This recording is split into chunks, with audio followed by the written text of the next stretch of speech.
संत ज्ञानेश्वर माऊलींनी हरिपाठामध्ये आपल्याला जगाची ओळख कशी करून घ्यावी हे सांगितलं.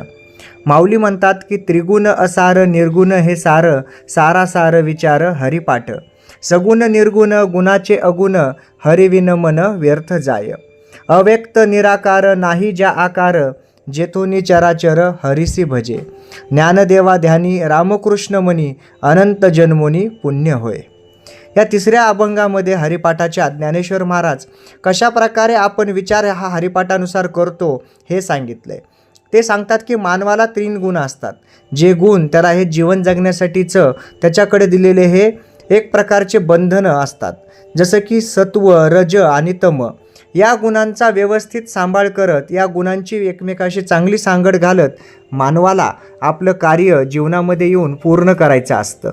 परंतु माणूस ह्या पूर्णपणे बाहुपाशात त्यांच्या अडकून जातो ह्या गुणांच्या, आणि आपलं सर्व अस्तित्वच हरवून बसतो. म्हणून ह्या त्रिगुण जे असतात हे असार आहे, त्याच्यामध्ये पूर्णपणे सार नाही सामावलेला. परंतु जो ह्या तिन्ही गुणांना जवळ असून देखील निर्विकारपणे कोणत्याही हेतूशिवाय चांगलं सत्कर्म करायला नेहमीच तत्पर असतो, त्याच्याकडे हे निर्गुण हे सार असतं. म्हणून याचाच विचार हरिपाठामध्ये करायला सांगितलेला आहे. जर आपण या सर्व गोष्टीचा विचार करून आपल्या देहाला त्रिगुणात्मक असल्यामुळं हा नाशवंत आहे आणि आपला आत्मा मात्र अमर आहे, म्हणून तो अविनाशी आहे, त्याच्यामध्ये खरं हे निर्गुणाचं सार आहे.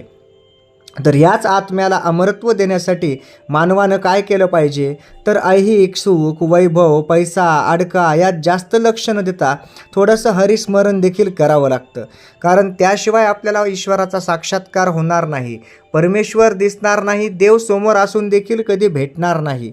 म्हणून आपण सगुण आणि निर्गुण या सर्व गुणांची आपल्याला जाण असली पाहिजे आणि त्याचाच आपण विचार केला पाहिजे. या पुढे जाऊन ज्ञानेश्वर माऊली आपल्याला सांगतात की हरिविन मन व्यर्थ जाय. म्हणजे काय की सगुण निर्गुणांचे ज्याला जाण आहे आणि हेच त्याचे अगुण म्हणतात, तो त्यालाच आपण हे म्हणू शकतो की अव्यक्त निराकार आहे तो. आणि जर ह्या सर्व गोष्टीमध्ये हरीच नसल तर आपल्याला या गोष्टीचा काय अर्थ आहे.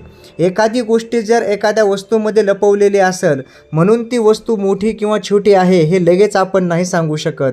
त्याचप्रमाणे आपल्या मनाची आणि आत्म्याची देखील अवस्था असते. आत्म्यावरून आपण जर ओळखू शकलो तर आपल्याला त्या मानवाचा मोठेपणा समजेल, अन्यथा मोठं शरीर देखील व्यर्थच आहे. अव्यक्त निराकार नाही ज्या आकार, जेथोनी चराचर हरिसी भजे. म्हणजे जो अव्यक्त असतो, निराकार असतो, ज्याला स्थिर असा आकार नसतो, तोच खरा स्वरूप इथं नांदत असतो आणि तोच चराचर हरिसी भजत असतो. म्हणूनच ह्या रूपामध्ये आपल्याला देव दिसू शकतो. ज्ञानदेवा ध्यानी रामकृष्ण मनी, अनंत जन्मोनी पुण्य होय. जर ह्या सर्व गोष्टींचं आपल्या आयुष्यामध्ये आपण केलेल्या चांगल्या कर्माचं जर चांगलं फळ मिळत असेल तर वाईट कर्माचं देखील वाईट फळ मिळणार. म्हणून कर्म करत असताना, आयुष्य जगताना आपलं काम हे चांगलं असावं. पुण्यवान काम करून जर पुण्यफळ प्राप्त केलं तर आयुष्य हे सत्कर्मी लागतं.